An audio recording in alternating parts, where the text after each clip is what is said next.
cashless society is here and it's going to be spreading around the world, especially the so-called Western world, without any opposition from anyone in the establishment.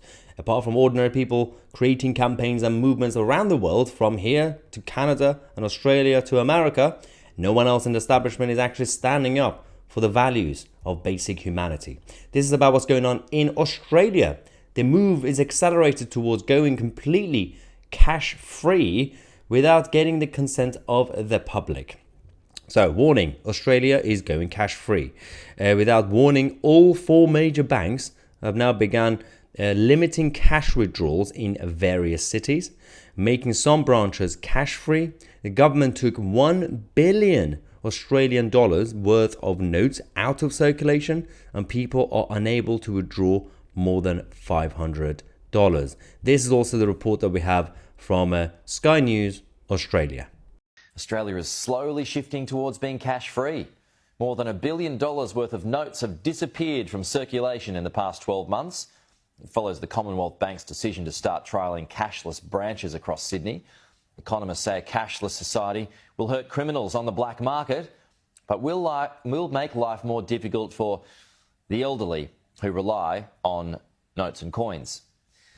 So they claim that they're doing this to tackle basic corruption, right? So criminal activity, drug dealers maybe. But the issue that we have right now in the modern Western world, for those who primarily use cash, they're not, the chunk of society that are using it for criminal activity is still tiny now. It's not the 19th century anymore. In fact, those who are doing political corruption and financial corruption, they don't need cash. They can still do it digitally by doing money transfer and to send it to other bank accounts across the world. And when it comes to washing money. But those who are primarily using cash are those who need it. You know, a perfect example is plumbers and a lot of people who just trade in cash. And it's also the safest way because it's physical. You can actually see it. You're not going to lose it compared to a digital number on the computer screen, because the money that you see in your bank account is not real money. The money that people think you have, if you ask everybody in the country how much money you have in your bank account, that's not the real amount of money that we have in the country. And that's the system that we work. It's not sustainable compared to the gold standard, which was fixed. You know exactly how much money exists in the country. So we print fake money, the government, and then inflation goes up because it's fake money. People say, well, there's a lot of money in the country. Well, there isn't. It's not in people's pockets. It's a fake number on a computer screen. Now they want to go towards digital currencies to make it efficient, safer, right? But that's the alternative to cashless, to cash, pro-cash society. Then why is it that you want to make it programmable to get the government, for example, or central banks to be able to program the money you have, digital currencies? This is the question.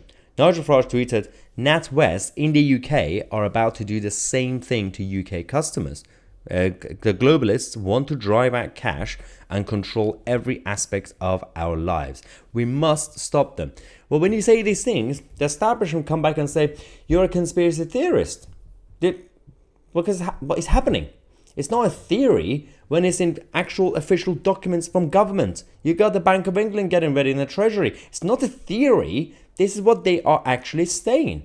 Now, I don't understand how long they're going to get away with this. The mainstream media, the mainstream establishment, political establishment, with this narrative of calling everybody a tinfoil hat nutter. Like, if someone goes out there and claims that I have a theory that there are currently some bunny rabbits ruling Mars. Bunny rabbits are in charge of Mars. That's a theory. But if someone says that the Bank of England are getting ready for cashless society and digital currencies, how is that a theory when it's been published by the Bank of England? Also, I'm quite in favor of bunny rabbits being in charge, but it's just my bias. And my theory, my bias, my truth. So now jump forward 3 years. There is now just about 101 billion Australian dollars in cash circulating around Australia, according to the RBA, which is the smallest since November 2019. The number of $5 notes fell to the lowest point since October 2019, with the number of $20 notes in May 2021, and $50 notes, August 2021, is also on a sharp decline. The $100 notes, however, is increasing slightly, but even they are slowing overall. But that's simply because of inflation. That's the whole point.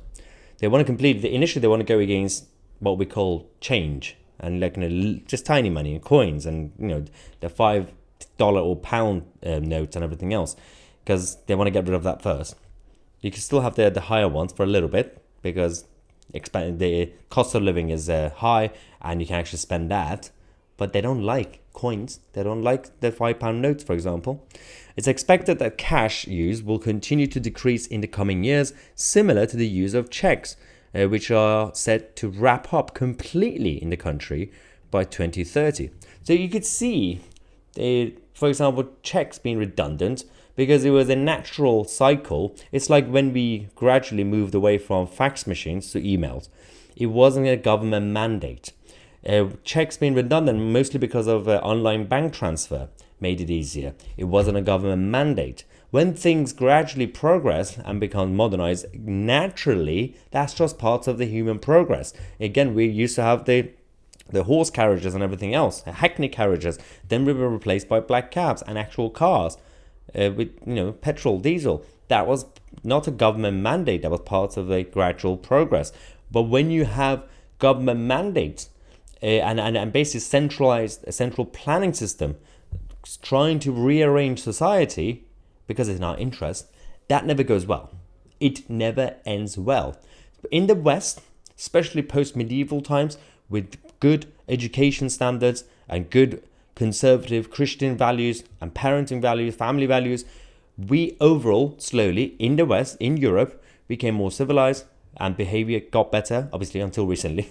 Chaos has been happening now because of mass migration. But generally speaking, Europe became civilized over centuries because of these values. It was a gradual progress. It wasn't a government mandate.